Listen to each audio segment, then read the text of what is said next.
विद्यार्थी ललित करो।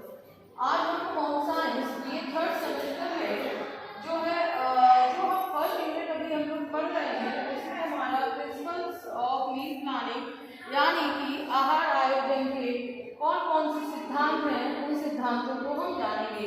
तो सबसे पहली बात जब आती है कि कोई भी जब हम मील प्लान करते हैं, ठीक है, जब हम कोई चीज़ जब कोई भी काम करने से पहले प्लानिंग करते हैं, उसी तरीके से जब हम आहार आयोजन करते हैं तो उस वक्त भी हम मील प्लान जो है करते हैं।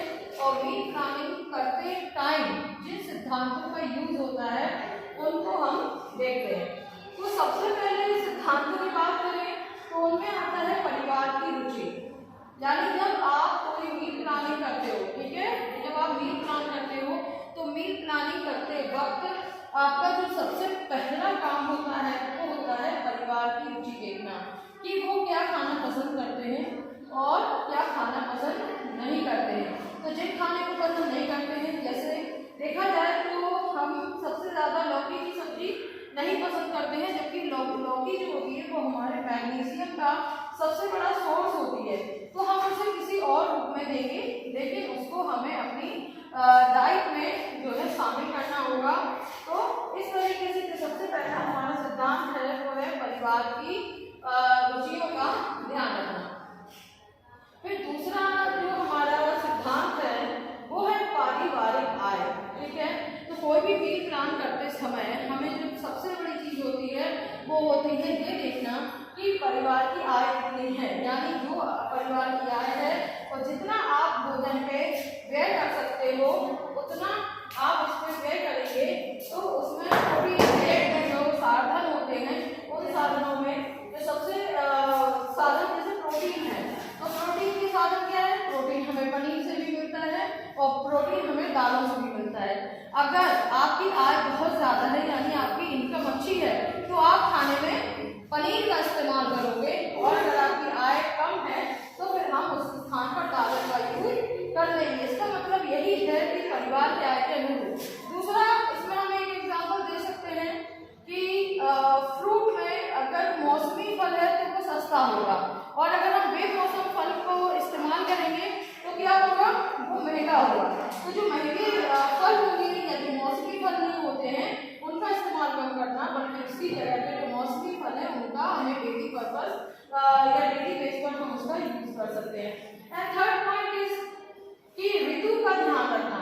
तो मौसम के जैसे कि मौसम हमारे जहाँ पे सम है, ठीक है, तो वहाँ पे कोई दिक्कत नहीं है, लेकिन जहाँ विषम परिस्थितियाँ होती हैं या विभिन्न विभिन्न प्रकार के मौसम पाए जाते हैं, जैसे शरद ऋतु होती है, ग्रीष्म ऋतु होती है, तो अगर हम समर टाइम की बात करें तो हम उस टाइम ठंडी चीज़ों का इस्तेमाल करेंगे, और अगर सर्दियाँ हैं तो उस टाइम में हम गर्म पदार्थों या जो तासीर में गर्म होते हैं उन खाद्य पदार्थों का हम यूज करेंगे।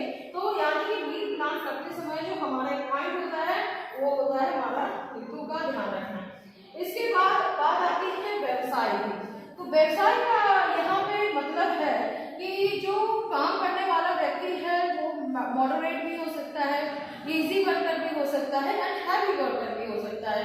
हैवी वर्कर कौन होगा, जैसे कि मजदूर हो गया है, किसान हो गया है, या इसके अलावा बात करें हम तो क्रिकेटर्स भी जो है उसी श्रेणी में आते हैं, यानी जो बहुत ज़्यादा मेहनत करने वाला इंसान होगा और जिसकी कैलोरी जितनी ज़्यादा बर्न होती है उसे इतनी ही हाई कैलोरी का खाना देंगे।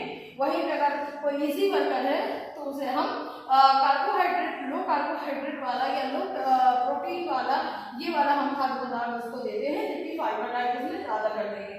इसके बाद जो इसका फिफ्थ पॉइंट है वो है पोषक तत्वों का संतुलन।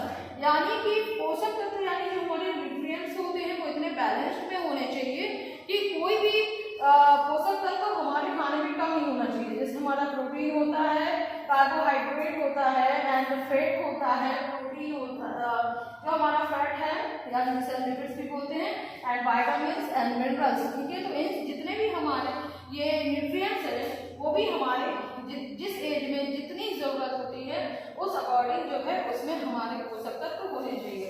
इसके बाद आती है हमारी नवीनता की, यानी खाना हम पर डे सेम खाना नहीं दे सकते हैं, तो कम से कम हमें एक जो ऐसा मेनू सेट करना चाहिए जो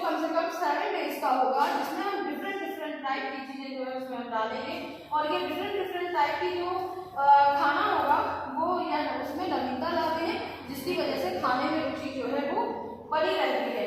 इसमें देखो एक चीज और हम बोले, जैसे एक सैलेड की प्लेट हो, अगर उसमें केवल हम मूली को ही रख दें या सिर्फ उसमें हम प्याज को ही रख दें या उसमें सिर्फ मान के चलिए गाजर ही रख दें तो वो अच्छी नहीं लगेगी।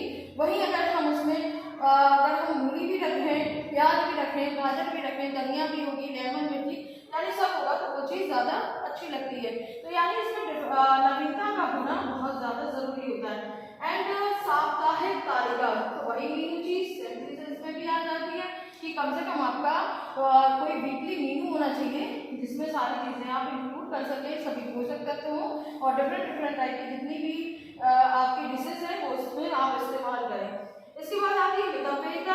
इसका अर्थ होता है कि कम पैसों में उच्च पोषण, यानी परिवार के जितने लोग हैं सभी को जो है सभी पोषक तत्व भी मिल जाए, लेकिन इसके लिए हमें ज़्यादा पैसा भी खर्च ना करना पड़े। लास्ट आपका आता है रेशेदार पदार्थ यानी कि फाइबर डाइट, क्योंकि फाइबर का होना आपकी डाइट में बहुत ज़्यादा ज़रूरी है। इसलिए पर डे कोई ना कोई ऐसा फ्रूट या वेजिटेबल ऐसी आप यूज़ करोगे जिसमें कि काफ़ी ज़्यादा फाइबर की जो है मात्रा होगी। इस तरीके से जो आपके सिद्धांत हैं इन सिद्धांतों का यूज़ करके आप एक बहुत अच्छा जो है मील प्लान कर सकते हो।